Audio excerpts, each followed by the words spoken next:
चलिए दोस्तों, इस वीडियो में आप सभी को पवन सिंह के बारे में बहुत ही बड़ी अपडेट देने वाला हूं, तो वीडियो को लास्ट तक देखते रहें। और जो लोग मेरे चैनल को अभी तक सब्सक्राइब नहीं किए हैं वो लोग कर लें, क्योंकि हमारे चैनल पर भोजपुरी का हर खबर सबसे पहले आता है। तो दोस्तों, आप सभी को बता दूं, पवन सिंह का लास्ट नवरात्रि सॉन्ग गाना आप सभी के बीच आने वाला है, जो कि विदाई गीत गाना होने वाला है।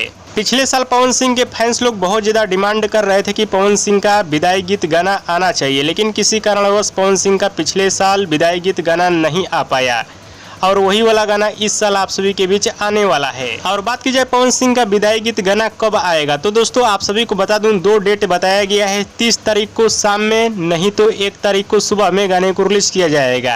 अगर गाना 30 तारीख को आने वाला रहेगा तो आज शाम तक गाने का पोस्टर आप सभी के बीच आ जाएगा। अगर आज शाम को पोस्टर नहीं आया तो कल पक्का आप सभी के बीच गाने का पोस्टर आ जाएगा। और बात की जाए गाना किस चैनल से आएगा, तो दोस्तों मालूम तो नहीं है, हो सकता है पवन सिंह ऑफिशियल या माँ अम्मा फिल्म भक्ति से आ सकता है, क्योंकि दूसरा कंपनी को गाना समय से चाहता है, क्योंकि उसको पैसा कमाना होता है। अगर ज्यादा लेट होता है तो पवन सिंह अपने ही चैनल से गाना रिलीज करते हैं। तो तैयार रहिएगा, पवन सिंह के विदाई गीत गाने का पोस्टर आप सभी के बीच कभी भी आ सकता है।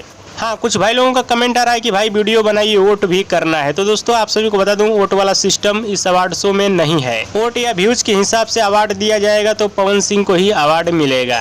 बाकी जो अवार्ड कराता है वही निर्णय लेता है कि किसको अवार्ड देना है, किसको नहीं देना है। और हमको जहाँ तक लगता है कि अपने ही इंडस्ट्री वालों को वो लोग देंगे अवार्ड।